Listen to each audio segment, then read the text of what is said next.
can unlock more than ever with the American Express platform.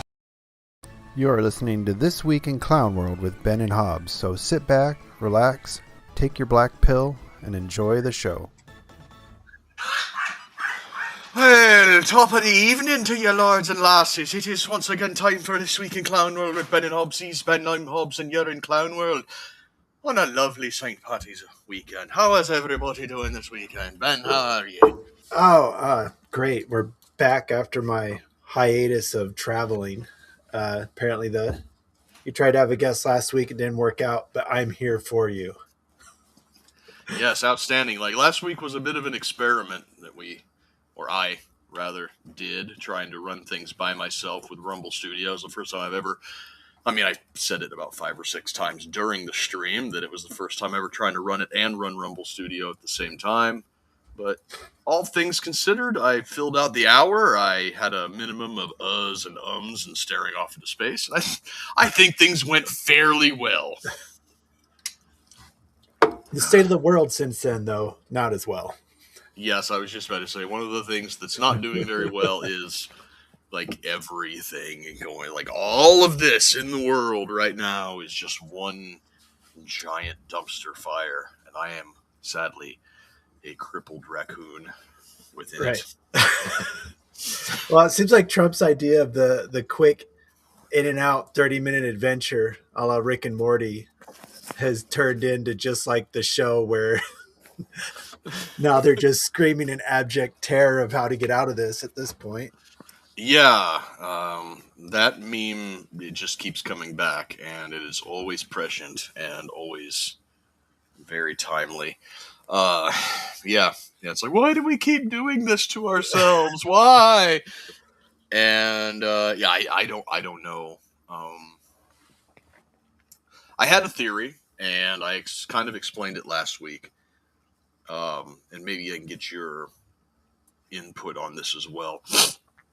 I saw online several people were speculating that the Tucker Carlson interview with Mike Huckabee actually set the timeline for this back by several weeks. And my theory is that it actually did the exact opposite.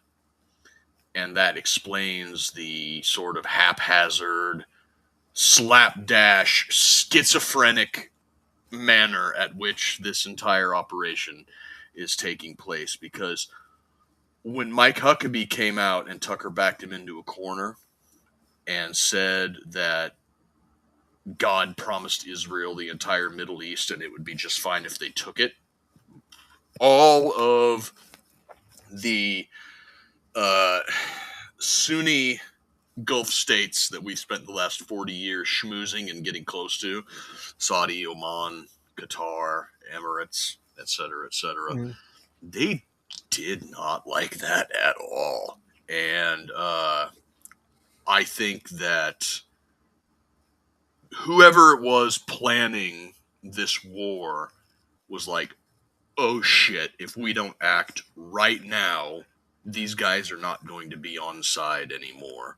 They're not going to take the inevitable missile barrages that are going to come into their territory on our behalf. They might not even let us use their bases in their territory to pull this off. So it's now or never. Mm-hmm. So that's what I think. What do you think?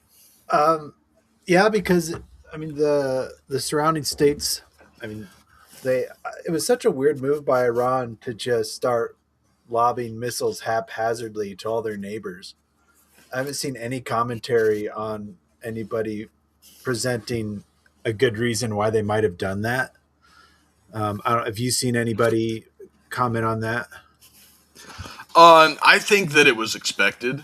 You have to remember that one of the big reasons that Osama bin Laden, in his open letter to America after the 9/11 attacks, other than America's unwavering support for Israel, the other big reason that he cited for waging jihad against the United States was the fact that the U.S. was putting all of these military bases in these Arab Muslim countries, and he did not like that.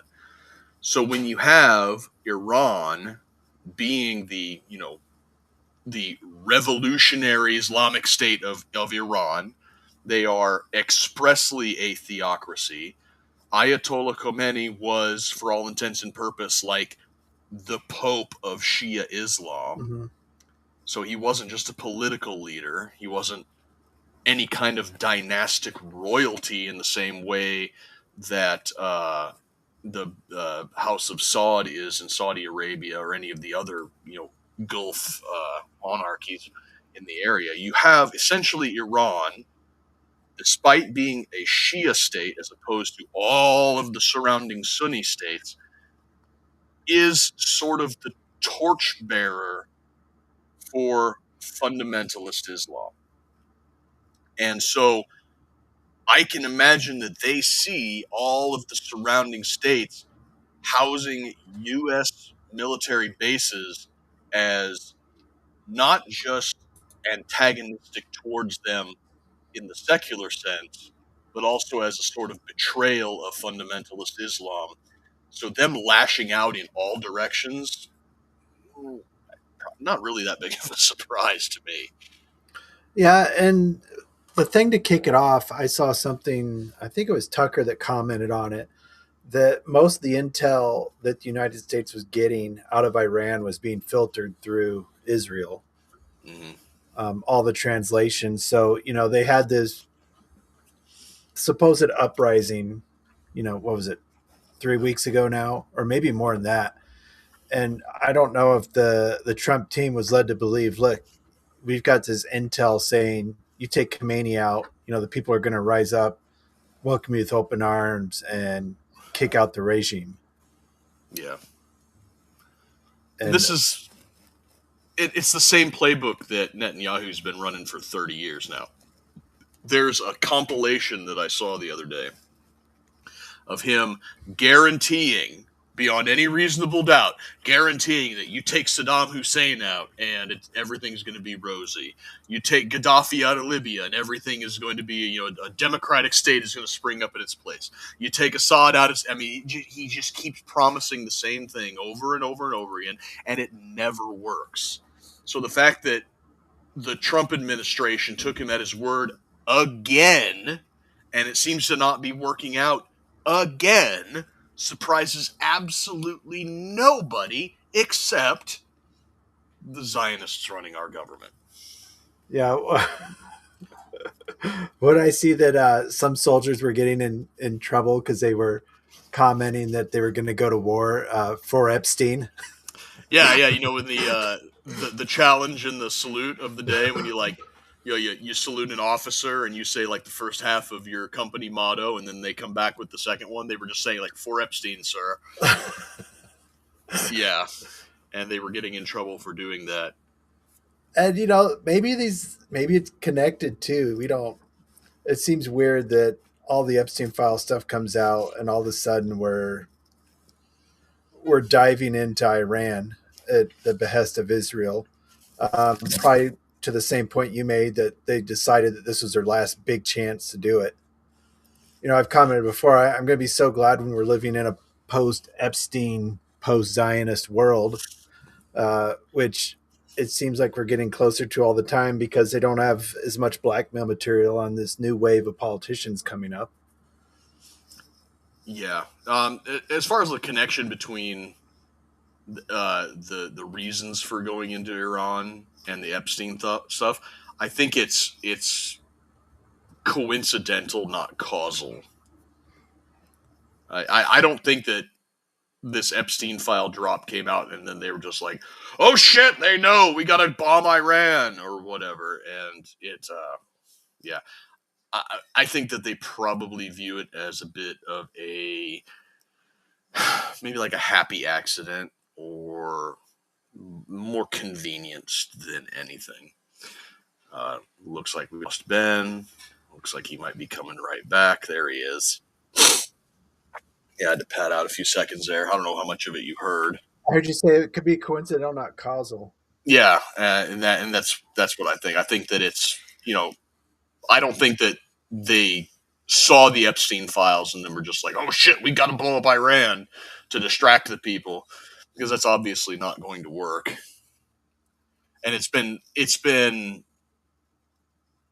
just insanely unpopular. Well, and I'm not even saying that much. I'm saying that it's exposing how much they were controlling in our government, and that, they just kind of decided, well, the gig is up. Let's have one last hurrah out of all this while we still can.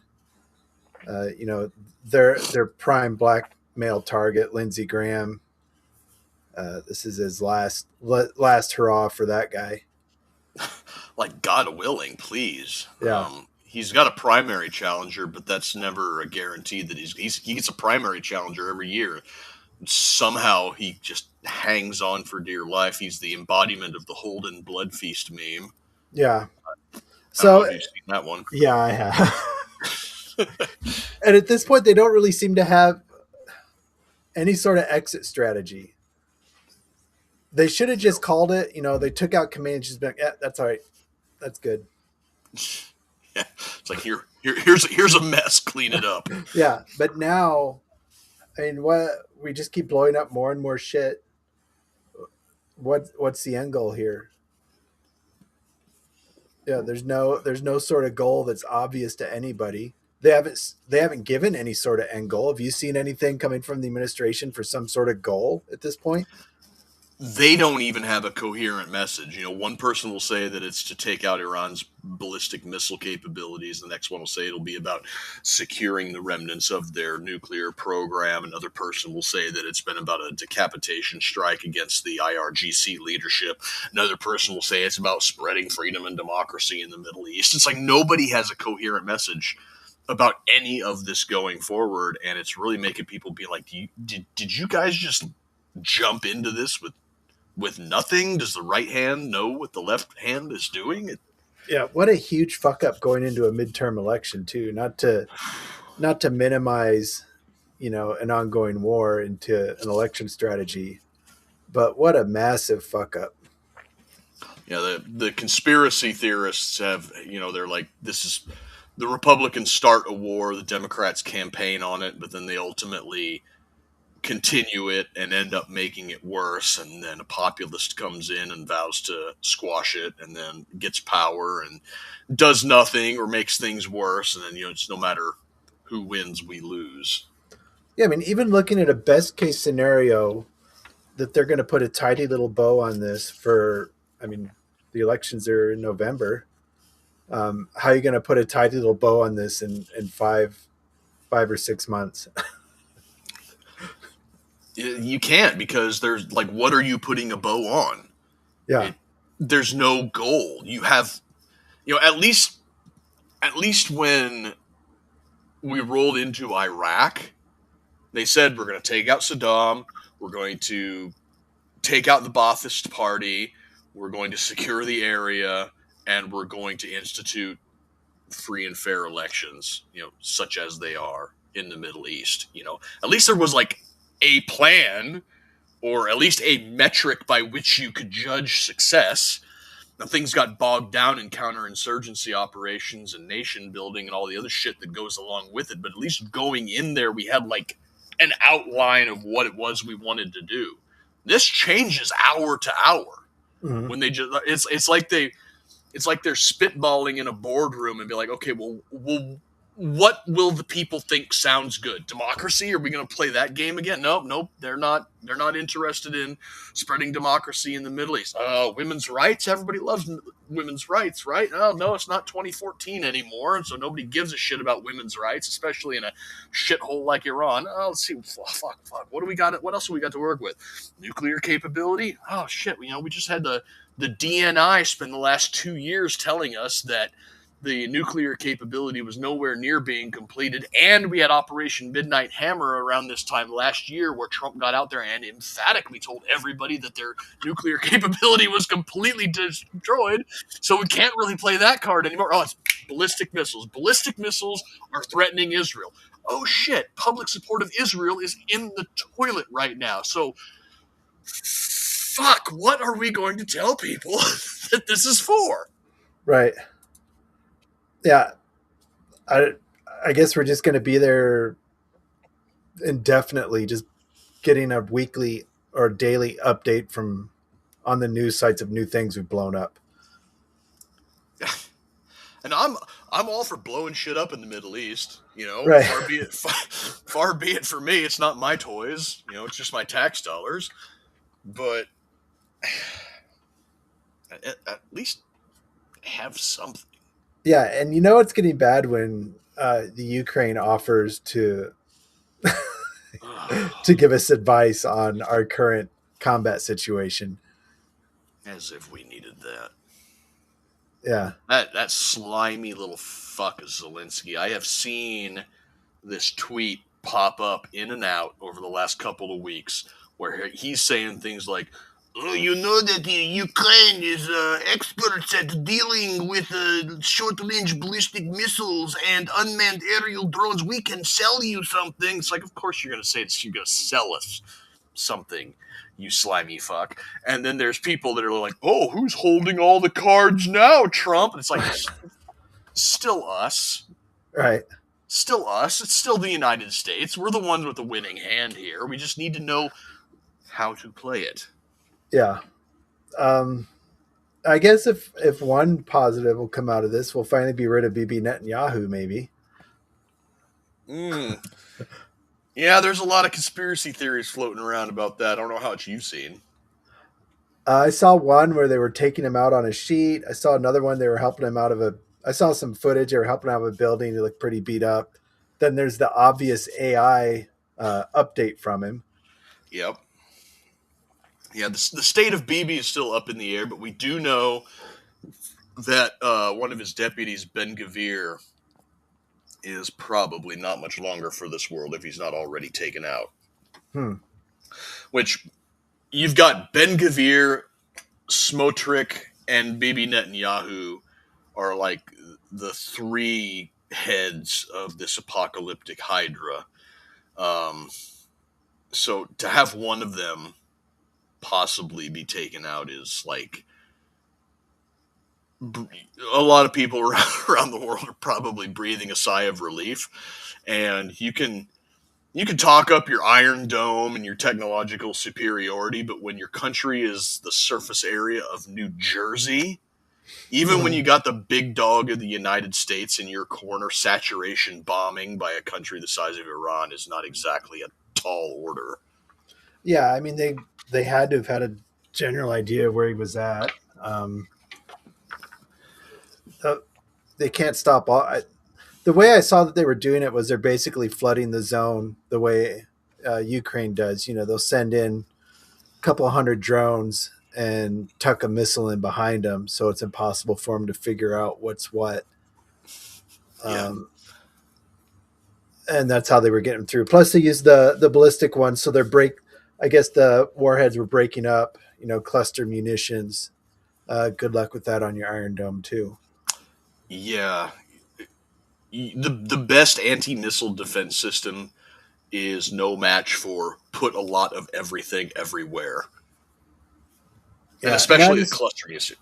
I understood that's what the United States did too on the opening night when they took out most of their air defenses. They had a whole swarm of drones go in along with everything to just flood the zone. Another tech I saw that rolled out of it, I guess we deployed the Helios system, if you know what that is. That's the ship-based laser that's supposed to shoot down drones. Yes, I did see that. I saw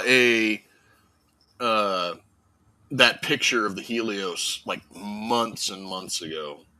We've been test firing that off of a ship for a while now.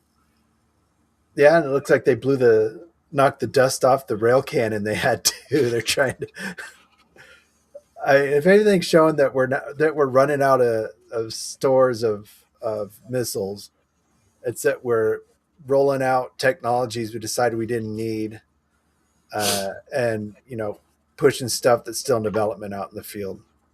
That's the best place to test all this stuff is under real world conditions. I heard that to kind of get off into a segue to geek out on weapons technology, I heard that the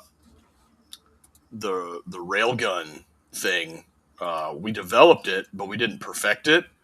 And of all the people to pick it up and decide to run with it, the Japanese are the ones that decided that electromagnetic railguns was an area worth investing in, and they've pretty much got it done. Well, I mean, it's so obvious that the reason it probably got canned was by the weapons manufacturers. Why why would they want us to be able to shoot just a chunk of metal when they could sell us something that cost millions of dollars instead? Yeah, for $4 million guided missile to take out another guided missile when a canister shot out of an electromagnetic railgun will do the job for literally a few 17 hundred. cents or something. Yeah, But yeah, that technology's been around for a while. I think they had even started looking into it during the Gulf War. the railgun or the laser. The railgun.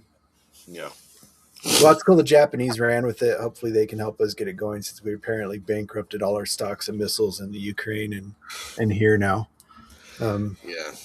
I saw I saw there was two theories on, the Secretary of War said, all right, we've taken out so many air defenses. We're bringing in B-52s with JDAMs. Yeah, And people were saying, no, they're not bringing them in because they took out all the air defense. They're bringing them in because they're running out of shit. the pricey shit. Yeah. Well, it can it be both? Because the B-52 has a radar cross section of like a small town. Mm-hmm. And there's no way that if we didn't have absolute air superiority and no risk of ground to air retaliation, that we would be putting something like that in the air. That's just, So I don't know. We'll see where this goes on going forward. It's eating up so much of the news cycle. I mean, it's overshadowing stuff. We had some other stuff we wanted to talk about. The Strait of Hormuz. I mean, it's tied into everything. That's a hot mess. Apparently, Iran said they're going to let ships through except for Israel and USA. Yeah. And I saw something saying they're getting ready to deploy Marines to that island they bombed the shit out of. Karg. Yep. Mm-hmm. Which is more of a, I mean, they have other ports they can use. Taking it would just be more of a in-your-face sort of thing. Yeah, the Iranians have been very cheeky about the Straits of Hormuz. The U.S. comes out and says that they will guarantee safety of passage for any oil tankers that want to navigate through the straits. And Iran comes out and says, yeah, if any of you ships can get a U.S. destroyer to escort you through, we guarantee your safety too. And that's going to be like, yeah, because we want to shoot at the destroyer. Yeah. So, and I saw now that I think today the administration was saying that our allies need to step up and start escorting ships also. what a mess. Yeah. For all that swinging dick bravado diplomacy that the administration was doing, like over Greenland, talking shit to the Europeans, all of that other stuff that he's been doing, to then go hat in hand to the Europeans. I mean, it is, to be fair, it is in the Europeans' best interest to get the oil flowing again because they need that oil more than we do. Mm-hmm.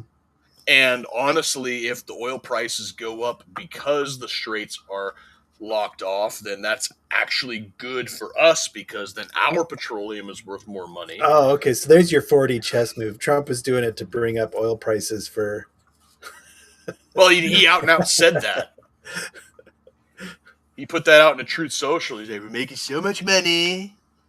Our oil is going to go up through the roof. But it's, but at the same time, Russia's oil is also going to go up. And then you've also got a lot of our Gulf state allies are having to minimize or even completely shut off their petroleum production because they don't have any place to put it. Hmm. Their storage facilities are completely full. And a lot of times these industrial factories and refineries and stuff, that's not something that you can just turn off and on, right? It's a whole to do to get these places fired back up once you shut them down. It, man, it's I mean, something I've been surprised about is there weren't any sleeper cell attacks by Iranians in the United States. I'm not surprised. I'm not surprised at all. Because the last thing that the Iranians want is some type of a catalyst for the American people to rally around that would justify or at the very least galvanize support for a full-on invasion. Because, I mean, really, like, yeah, you could do quite a bit of damage with a sleeper cell attack in the U.S., but as of right now, we've had several jihadi attacks that were sympathetic, but not caused by any type of secret message by You had the high school students who college. ventured into, or college students who ventured into New York. Oh no, yeah, you're okay. Yeah, I thought you were going to talk about the Old Dominion. Oh no, I'm talking about the two. They call them in the initial CNN. Two high school students had their lives changed forever when they ventured into New York City. You do not hate journalists enough. They got dragged for that too. Yeah, they ended up taking it down, but the internet's forever. By then, it was already out. That is a headline right up there with austere religious scholar, just describing whoever that was, that Islamic State guy. But yeah, so you had those two idiots that threw malfunctioning nail bombs outside of the mayor's the explosive mansion. they said they used. I don't understand how it didn't go off if that's what it actually was. Yeah, it was like PTPN or something like that. Some type of unstable explosive. Yeah. Yeah. Didn't go off at all. So you have that, and you have the guy in Austin a couple of weeks ago who decided to just shoot up people outside of a nightclub. He got perforated. And then you've got the guy in Old Dominion. Well, first off, you had the one in Detroit. There was a guy who decided he was going to try and drive a truck bomb into a synagogue, and he ended up getting killed by church security. He was actually a Lebanese man who had his brother, his sister-in-law, his nephew, and his niece were killed by the Israelis in southern Lebanon. Jeez. So not justifying it, but understandable why he might. I mean, but some synagogue in Detroit didn't have, they're not pressing the button to launch a bomb or something at some southern Lebanese homestead or something. But when you lose 4 of your family members, you're not exactly thinking straight. Right. And then in the same day, there was the most predictable terror attack in human history. So this is one that's like, it's sad because it was, everybody could have seen it coming. It's sad because somebody was hurt and somebody was killed. And then it's funny because of the way that it ended. So a naturalized citizen, originally coming from Sierra Leone in West Africa, moves to America, becomes a citizen, joins the Virginia National Guard, I think in like 2009, gets out of the Virginia National Guard in 2014, is arrested providing material support for ISIS in 2016, sentenced to 11 years in jail plus 5 years probation, gets out early in 2024 during the Biden administration, goes on to shoot up an ROTC class in 2026. And apparently what happened is he walked into the classroom, asked, "Is this the ROTC class?" One of the students turned around and said, "Yes, it is." He pulled his gun, I'm assuming it was a handgun, shouted "Allahu Akbar," and started opening fire. He struck the instructor, a guy named, his last name was Shaw. I don't remember what his first name was. He looked like he's an Indian guy, but he's a retired lieutenant colonel. Killed him, unfortunately, and hit two of the other students. And one was critically injured, but is expected to pull through, and the other one has already been discharged from the hospital, so obviously wasn't hurt very much. The member of the FBI who was describing the events used the most diplomatic language and said that other students in the class rushed the gunman and rendered him no longer alive. So basically, these students beat this guy to death. Some people are saying that one of the students had a knife, which he shouldn't have had because it was against the rules, but luckily he had the knife. Right.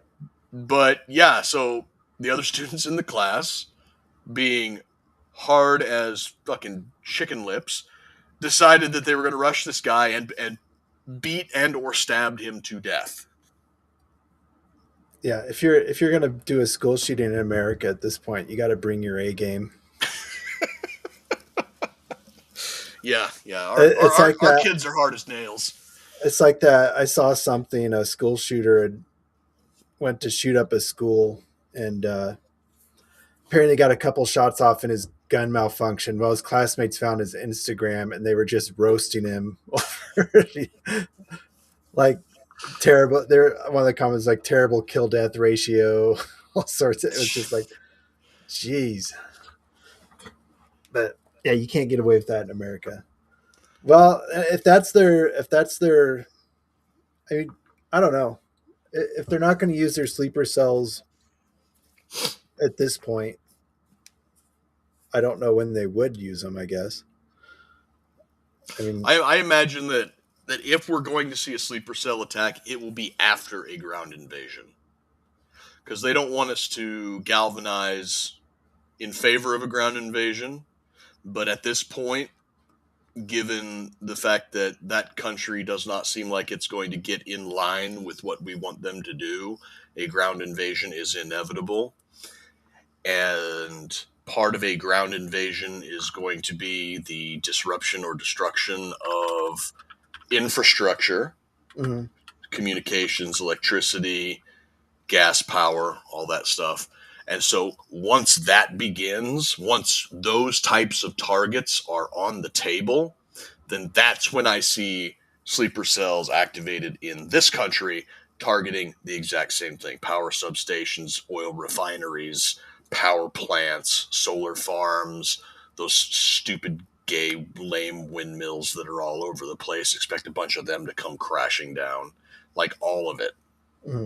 Because everything in this country is unshielded and unprotected.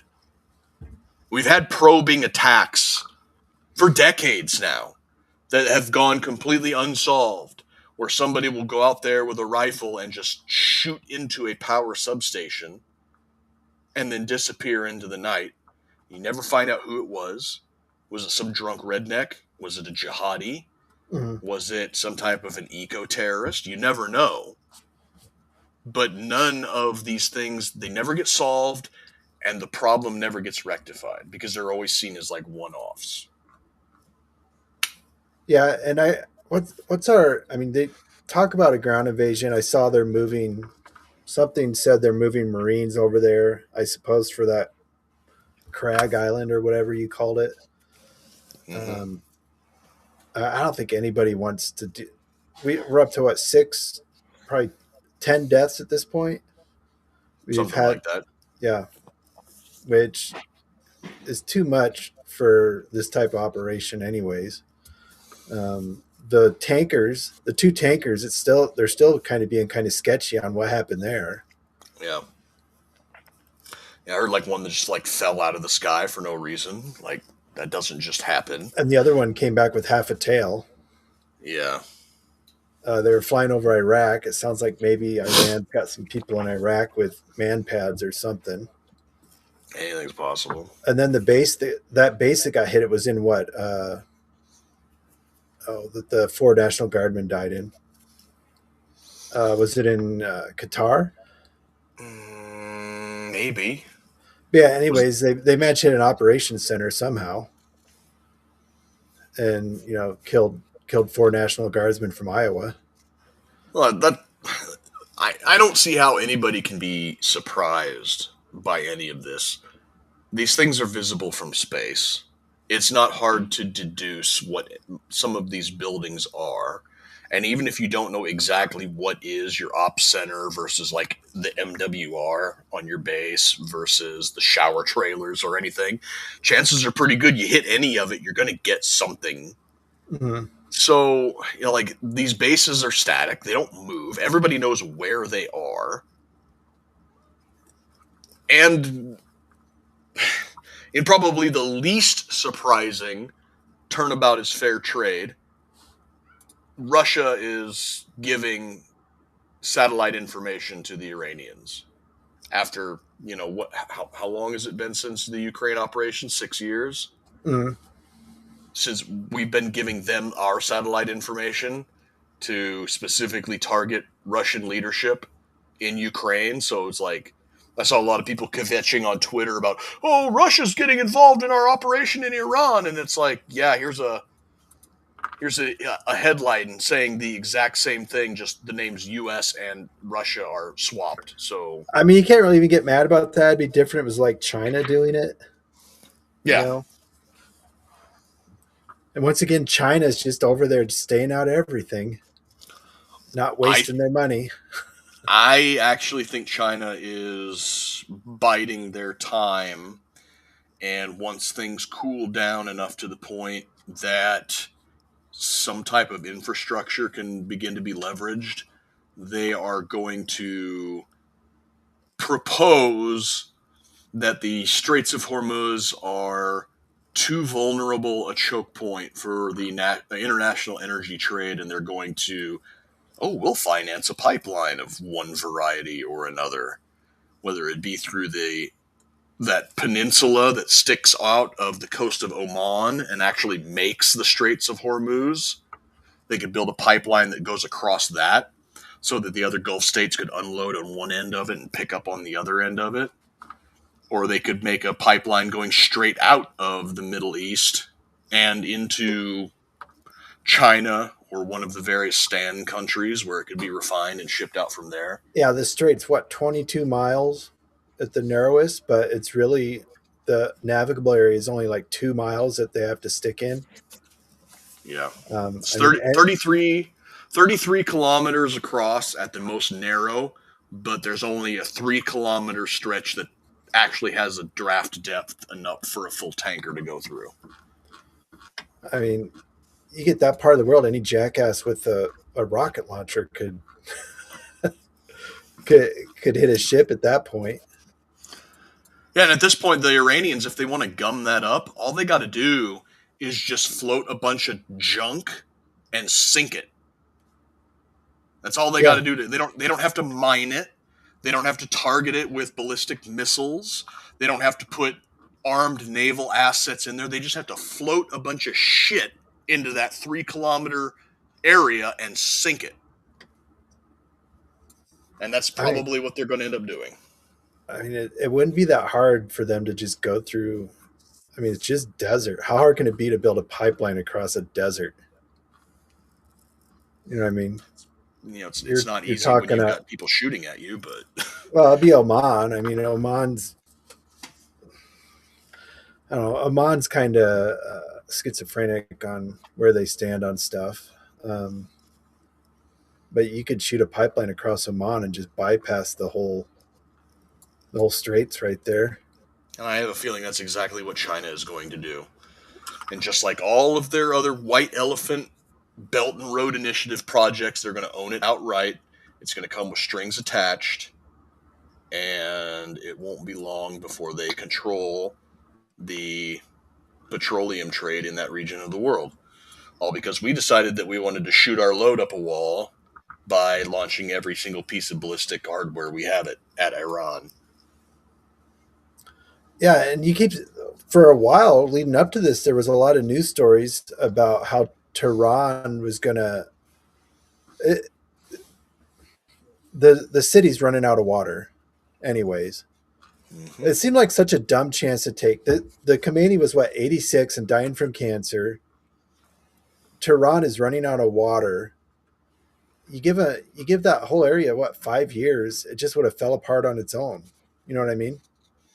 Yeah, and instead of allowing him to die of old age and perhaps a more moderate and amenable administration to take place, because his son is in charge right now. That post Supposedly, is yeah. not supposed, well, yeah, allegedly, but that title, that supreme leader of what Ayatollah, is not meant to be hereditary. His son was not supposed to take charge after his death, but because of the assassination, the country galvanized behind his son, and to their credit, we took 20 years to replace the Taliban with the Taliban in Afghanistan, whereas the Trump administration just took a few months to replace Ayatollah Khomeini with Ayatollah Khomeini. So give props to the Trump administration's efficiency on Middle East fuckadoodles. But yeah, in all seriousness, though, yeah, it could have waited, and waiting probably would have had, well, definitely would have had a better outcome than this. But we have to remember that you are not dealing with sane people with rational outcomes. Right. You are dealing with an apocalyptic death cult that thinks they're on a mission from God. Yeah, they got their red heifer lined up and everything. That and there was that story that came out too that there was some military commander. I don't know if it's just clickbait or what. We're saying that this we're on a mission from God here.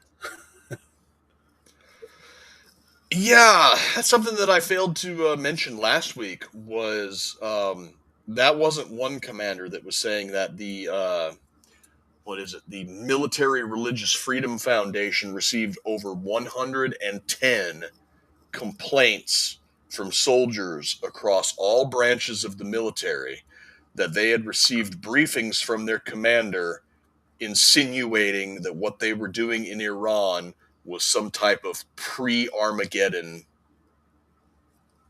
Which mission. conspiracy hat thing, Candace Owens did a whole story on the weird Israeli backed religious sects that recruit military commanders. I don't know if you watched those, but you're probably aware of the story,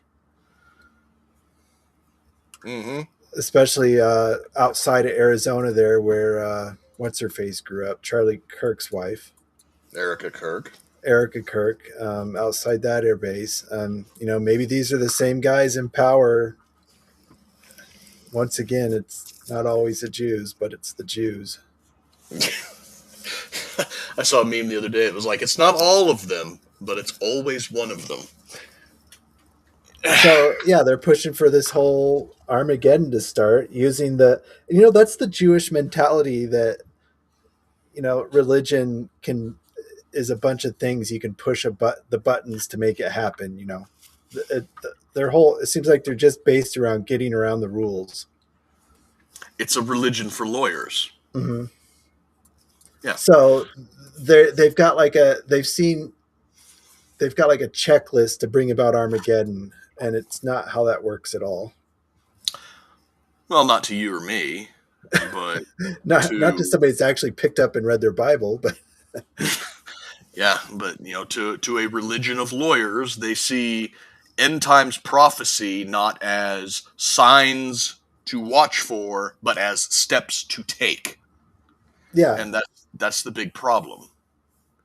And before the retaliation, they were getting really big for their britches and kind of mask off and saying that Turkey was next, which they've really walked that back in the last few weeks. I haven't heard anybody else say anything about that. But that brings up an entirely different can of worms because Turkey's a NATO member. Turkey is in a different league than Iran, also. Yeah. So I actually had a conversation with our buddy Alex. Okay, yeah. About like, because he was just like trying to make heads or tails of this stuff too, and I'm just like, like threatening Turkey, a NATO member. So like let's just map this out for just try and get the steps here. You've got NATO member Turkey. Israel says that Turkey's next. Israel takes some type of military action, whether it be like an overt military action, like launching a ballistic missile at them, or some type of a covert assassination or sabotage or something like that. But it's obviously Israel that does it. Mm-hmm. Turkey activates Article 5 of the NATO treaty. Does that mean that the Western nations go to war against Israel? Well, treaty-wise, yes. Yes, it does. Yeah. But such a thing would be unthinkable at all.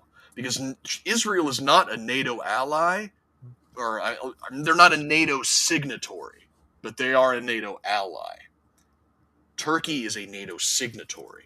Mm-hmm. So by the laws of treaty, NATO would be obligated to activate and go to war against Israel on Turkey's behalf.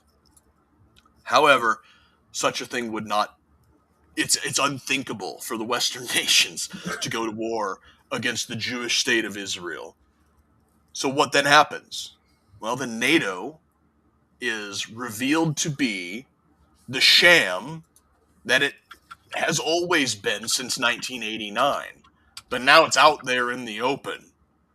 So then what happens? Well, in normal circumstances, in a vacuum, that would be the dissolution of NATO and everything's great.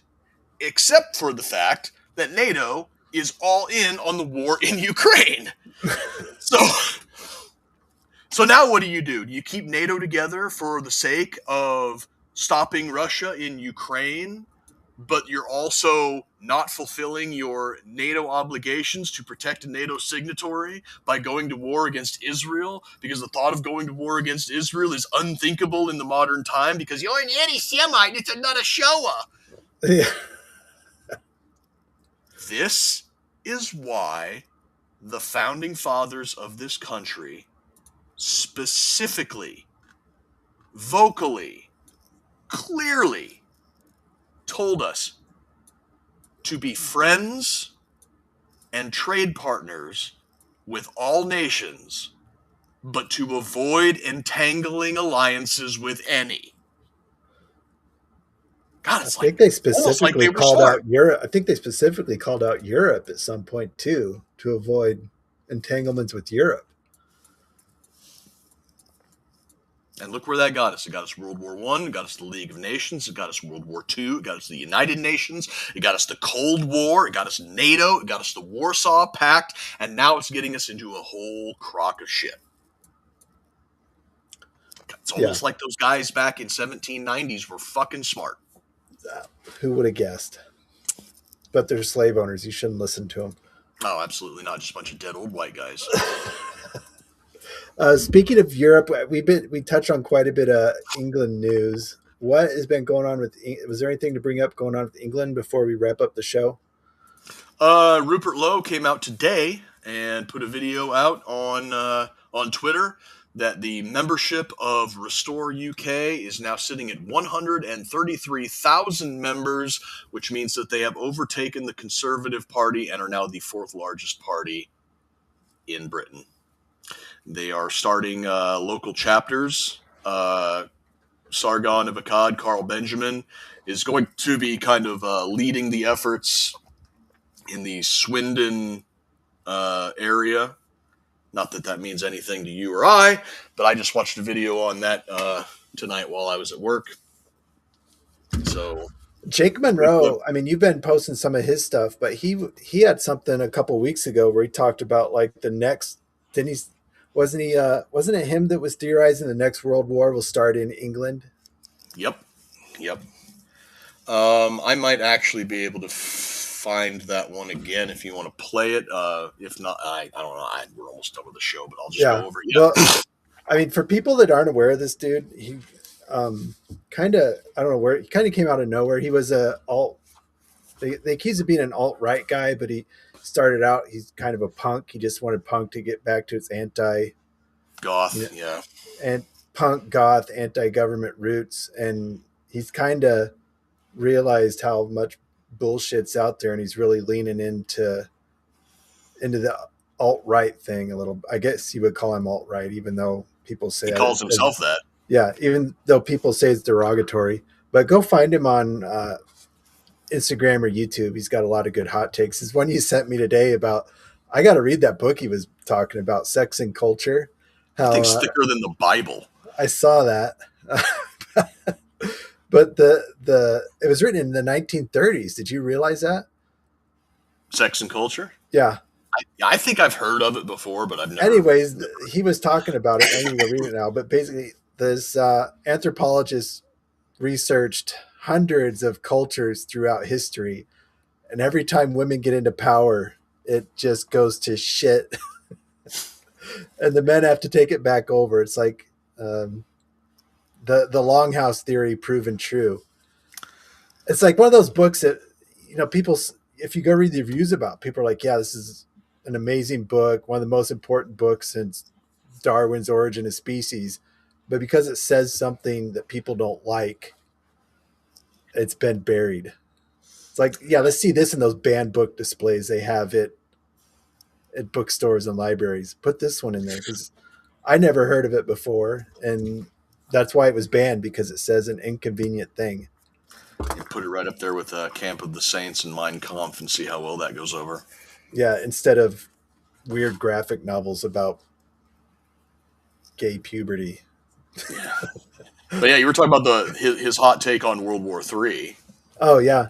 And yeah, that one was pretty good, because I can see that one mapping out. He's like, Rupert Lowe and Restore are going to win election in 2029 in Great Britain. They are going to begin to fulfill their campaign promises with denaturalization and mass deportation. And the invaders are going to go full mask off and are going to start acting a fool. But because they only make up about 6 to 10% of the population, they are going to be woefully outnumbered. And the men of England, seeing that it's now okay because their guy is at the head of the government, they're going to see that it's now okay to put these people in their place. And so these guys are going to get their asses kicked. The third world invaders are going to get their asses kicked, and they're going to retreat. But they're not going to go back to the Middle East and North Africa. They're going to go to Europe, to places like Spain, Germany, France, the Scandinavian countries. And because these countries are still essentially under occupation, fulfilling the orders that they've been given to ethnically castrate and replace the European race, that these countries are then going to take economic, social, and eventually military action against the UK. Once that happens, then America gets involved. And once again, for the third time, the hat trick, the Third World War is going to be the United States and Great Britain versus continental Europe. Again. Yeah, Germany. Have you seen that Kirk Katz pop up? He just goes around Germany showing how shitty it is. I'll have to send you some links. But yeah, Germany is just unbelievable. He was in downtown Berlin, and he was the only white guy around, for blocks. And he had his camera out. These immigrants are threatening to kick his ass, because I don't understand what the deal is with immigrants and somebody filming them. Because they're probably doing something they shouldn't be doing, and that's evidence. Like Not your like they'll get entire deported, but yeah. your entire existence is apparently a crime. They know that they shouldn't be doing whatever it is that they're doing, and they don't want an evidence trail. Or maybe they just see somebody filming them and assume that they're doing something wrong, even if they don't know what that wrong thing is. Mhm. So then they're going to be like, "Oh no, camera off, don't know." Yeah. Well, it looked like Italy's getting their shit together too, so maybe Italy will join up with Britain and us to take on the rest of Europe. Maybe. But that's an hour. Thanks for joining us, everybody. We'll be back next week.